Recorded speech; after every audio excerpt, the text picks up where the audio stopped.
thank you for joining this session, and I appreciate it is 3:30 in the afternoon. Everyone's probably flagging a little bit. I hope you've all had your sweets. I can see you munching away there, Laura.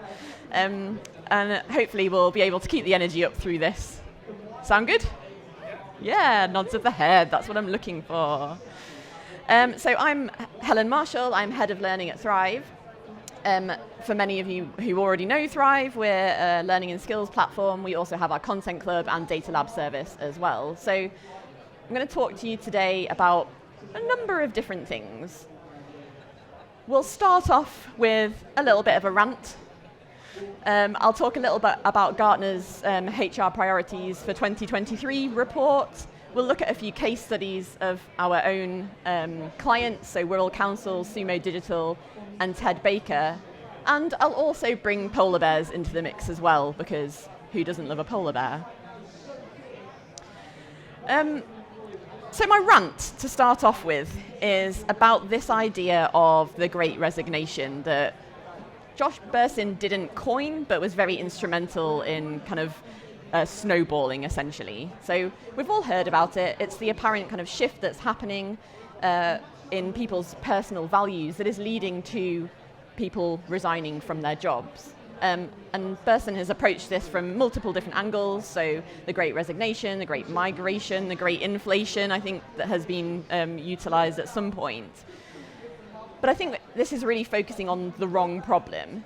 I think really we should be concentrating on the great reconnection. And this is something that Lisha Ward speaks about around the same time that Josh Bersin was speaking about this, actually, which is about how we reconnect with people and how we actually focus on the people within our organization. And that's what we should be focusing on, rather than the problem that seems to be that people are resigning from their jobs. We need to be thinking about how we're keeping people in their jobs, rather than thinking about that, the issue of people resigning.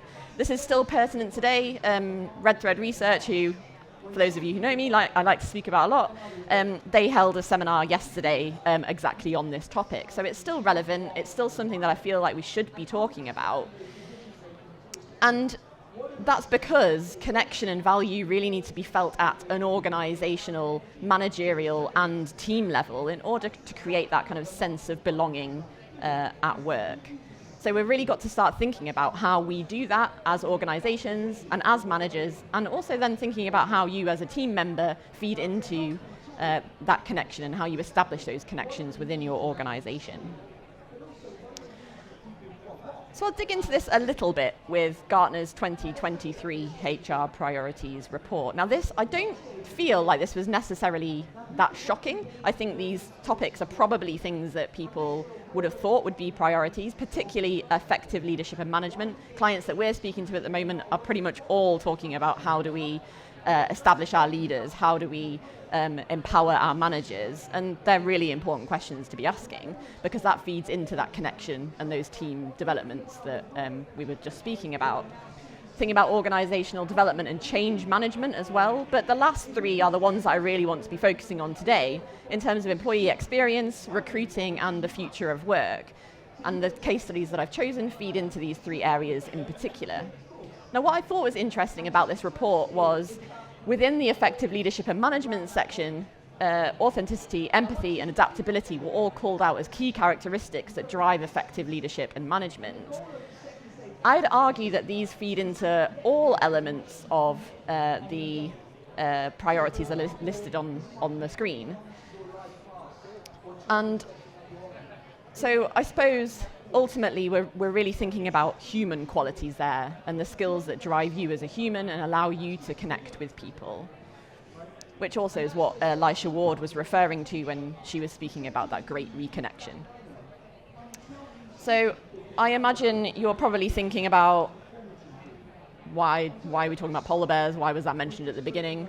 Well, actually, I think we've got to think about adaptability. And the only reason I'm thinking about this is because, and some of you might already have watched this, and I'm hopefully not going to give any spoilers away, in Frozen Planet 2,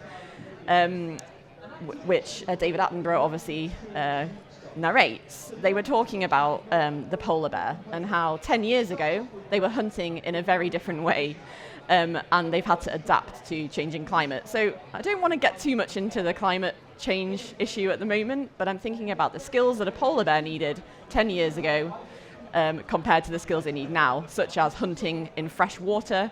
They've had to swim 10 days at a time, sometimes with their young, in order to get to land, in order to get food. So I was just thinking about how they've adapted to their environments. And adaptability, the polar bear being a great example of this, is really, I suppose I'm thinking of our clients as polar bears themselves as well. They are adaptable, and that's what the three case studies that I've chosen to talk about today all have adaptability in common. So although they're addressing different concerns with the platform and how they're approaching the use of it, they're all adapting to the environments that they found themselves in. So we've got a council, a retailer, and a digital games developer. So very different sectors, all facing very different challenges. So tenuous link to the polar bear, but there you go. I've got it in there. So first of all, we'll look at Wirral Council. So councils do have a little bit of a bad reputation when it comes to learning and how they approach it. There's always, with a lot of councils we work with, there's a lot of legacy, there's a lot of content that is delivered in a certain way, there's a certain format that these things follow. So Wirral Council are really bucking that trend. Same for a lot of the councils we work with actually, but Wirral Council kind of are a standout client for me because they really recognised that their employees needed to have a growth mindset. They needed to start approaching learning and the way that they develop themselves in a different way. In order to do that, they wanted to provide a platform that connected people together. So they have 400 or so remote employees, and this was really a chance to get everyone to come together, to connect and to collaborate. So I'm thinking really here about this as an example of great employee experience. And they've set themselves some really ambitious targets for 2025 for wide-scale transformation. And this is one of the steps towards that as well that they're taking. And I think that's really important to recognise. So this is an ongoing journey, something that I think people often forget when they start off on this shift of cultural change. And they've seen some great results. So one of the things that they found within their employee survey was that only 56% of their employees felt they had good opportunities to grow. Now, the Gartner report found that people were leaving their roles due to lack of development opportunities at the same rate as which they were leaving because of lack of financial compensation. So that, it is a huge issue that over 40% of their staff don't feel like they have those development opportunities. So they really wanted to address that. So we don't have the updates of this survey yet. That's something that they're going to be carrying out. But hopefully when they do, they'll share that news with us, and hopefully people will have started to feel better supported. But what we can tell you is that 76% of their users are active on their platform. They've had masses of views on their content, nearly 60,000 views, 709 likes, 235 shares, 554 comments. So that culture that they wanted to create of coming together, of collaboration, of creating a good experience for their employees has definitely started and is definitely well on the way. And these metrics aren't the be-all and end-all, but they're a great start when you're making that shift in a culture that didn't necessarily exist in the way they wanted it to before. So moving on to Sumo Digital, this example is going to link into recruitment a little bit more specifically. So they've had really good impact, so 95% engagement rate. They've connected with a lot of learners. They've got 89% of user-generated content. So if you joined any of our other Thrive Talks, we've spoken a lot about user-generated content and how that can drive uptake and use of a platform, because you're sharing that knowledge, you're empowering people to be part of a conversation. But Sumo Digital really had the challenge of how do they connect remote teams across multiple locations. And I think that's a challenge that many of us are facing at the moment. So they had quite a vast growth period where they expanded globally. So it was really important to them that they connected people, and that connection was well established across these different areas. They've had amazing results since they launched. So these stats are taken from when they first launched in May 2020 to October 2022. They've got over 4,000 staff across the globe, so that's why connection was so important. Dojo is the name of their platform. Sorry, I should have mentioned that. You're probably wondering why Dojo's on the screen. That's what they're calling their platform. But they've got a culture, as a games development company, they have a culture of experimentation, development, iteration, quick thinking, and being responsive. And they've really brought that into the way that they approach the platform. One thing that is worth mentioning is that Sumo went through quite a rigorous process, as you'd expect, for someone who looking for a new platform. And we were able to pilot Thrive with their audience alongside other vendors, and we came out on top in all areas that they were looking for their platform. But enabling their users to feed into that process was really important because it showed that that was right for their audience, that they were responding to the needs of the people within their business. It wasn't just the L&D team making these decisions. And I think there's a little bit of a lesson there in how we can connect with teams there across a business and embedding learning and development in other departments as well. So aside from the fact that they did that, they have then established a really effective culture within the business. Huge amounts of logins. They've got about 4,000 items of content on the platform, which is quite a lot. But they've got nearly 500,000 content views. People are actively looking at this. Less than 1% of that content was mandatory, which again is potentially quite surprising. Lots of people start off with that compliance first approach that doesn't necessarily send the right message to your employees. So really interesting approach there that's obviously working really well for Sumo. Why does this link into recruitment? Well, they had this amazing uptake. They've had all this fantastic user-generated content, these searches. People are really embracing the platform. So what they thought was, well, you know what? We're going to actually mention this in our recruitment process. So they started mentioning the L&D and Dojo in their recruitment, and they saw a 42% increase in overall talent and a 10% increase in promotions. So they're feeding directly into the talent that they're hiring into the company due to the fact that they're actively investing in people's personal development.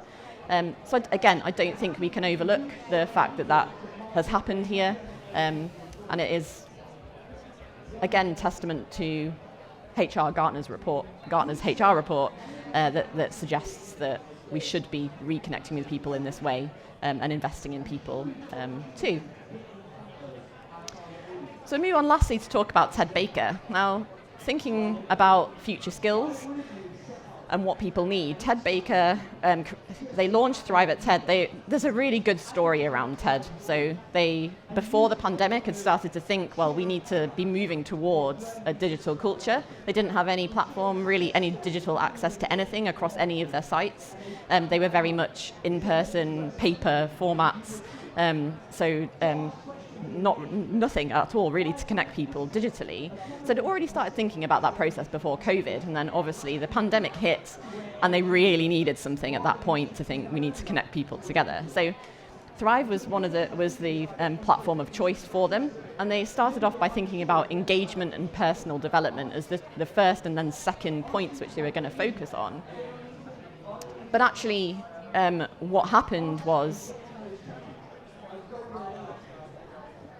let me just go back. Well, what happened was they've actually realized that there was a section of their audience, their product-specific audience, that could really utilize the features on the platform to connect people together in a different way. So we have something called collaborations on the platform where people from who would be posting under the same name. So sometimes this could be an L&D team. All members would sit under L&D as a collaboration. TED are using it in a way to connect people from multiple different locations, from individual locations, but multiple different people together under a collaboration. And what they're doing within those is linking product information, particularly visual merchandising, together to give people the right content, the right resources, the right information, and consistent messaging via each of these collaborations. So it's actually shifted into a product awareness platform. A large section of it. There's still obviously personal development on there, and engagement in core messaging and communication is still really important. But actually, this wasn't envisioned at first. So they've really adapted to what the business needed and recognized that there was an opportunity here to use the platform in a different way than was initially intended. So you probably caught a little flash of this just as I flicked onto screen a moment ago, but there's an obvious return on investment when you switch from paper face-to-face training to an online digital platform. And TED have enjoyed a 676% return on investment, and they'll be saving 150 trees every 5 years too. So our polar bear friends will be very happy about that. So just to sum it all up, having a people-first approach, thinking about how you can reconnect with people, how you can drive engagement, because it's not the be-all and end-all, but it's a definite starting point in thinking about how people interact, get together, share, collaborate, create user-generated content, like I said. But also think about, what's that showing us? What are those data points showing us? Thinking about how we can feed into recruitment or other areas of the business. And that really does drive success as well. So thank you for listening. I'm going to be around for any questions if you'd like to ask any questions, or I haven't got a mic, so if there are any questions, you're going to have to shout.